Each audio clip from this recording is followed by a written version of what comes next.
Hello, my name is Iman, and in this presentation we will be highlighting and discussing the strengths and weaknesses of the use of semiotics in the analysis of film and literature. Firstly, what are semiotics? It is the study of sign, more specifically the study of sign processing. To put it simply, it is how an idea or object communicates meaning. For example, the color red is usually associated with danger, therefore we often see it on warning signs and traffic stop signs. But let's bring it back to the basics. To portray semiotics in film and literature, we must firstly take into consideration aesthetic and mise en scène. Mise en scène is simply as it is translated, put in the scene. So, what do you see? It includes the costumes, lighting, color, settings, location, and movement. Aesthetic descriptor, which is part of the system in which meaning is created. Ferdinand de Saussure broke it to two elements, the signifier and the signified, makes the sign. However, Charles Sanders takes it further and claims there are three types of semiotics.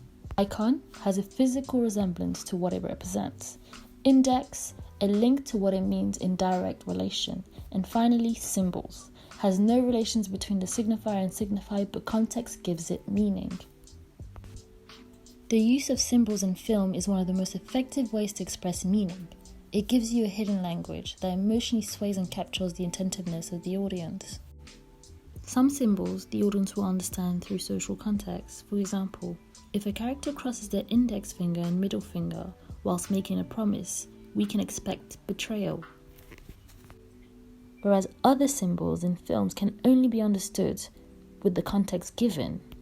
A great example is in the film Snowpiercer, where officials such as Mason constantly make a particular hand movement while saying preordained positions. We only understand the meaning of this towards the end of the film, when we see where the tail end kids go and the secret of the engine. So let's move on to the advantages of the use of semiotics. It can denaturalize theoretical assumptions and raise new theories. It offers a systematic, comprehensive, and coherent study of communication. Provides us with a conceptual framework. Makes us aware of cultural values, which helps us make sense of the world. For example, the gesture of bowing in East Asian countries. It is not a practice used in the West. However, due to globalization of media, it is a semiotic that most people around the world recognize as a sign of respect. It reminds us that cultural values and traditions are not natural, but they are social constructs that differ from culture to culture. It emphasizes the role of sign systems in the construction of reality. It helps us and the audience visualize complex concepts and follow the central themes. Have a look at a small extract from Adam Silvera's book, They Both Die at the End. I see Althea Park in the distance, my place of a great change. I return my attention to the video, his voice blasting in my ears. I cross the street without an arm to hold me back. Just to give a little context, this book follows two teenagers, Mateo and Rufus, last day alive. This is the closing passage of the book from Rufus' point of view. Although the writer does not directly tell us Rufus has died, we can safely take the educated guess with the use of semiotics that the phrase "with no arm to hold me back" insinuates his death will be caused by oncoming traffic. Now to the disadvantages. Semiotics is still a relatively loosely defined critical practice rather than a unified, fully fledged analytical method or theory.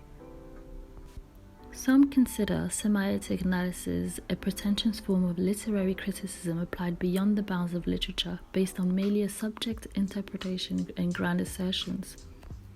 Signs in various media are not alike. Different types may need to be studied in different ways.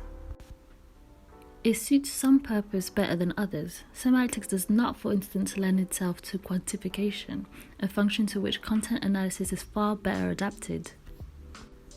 It makes it seem as though it is objective scientific accounts rather than subjective interpretations.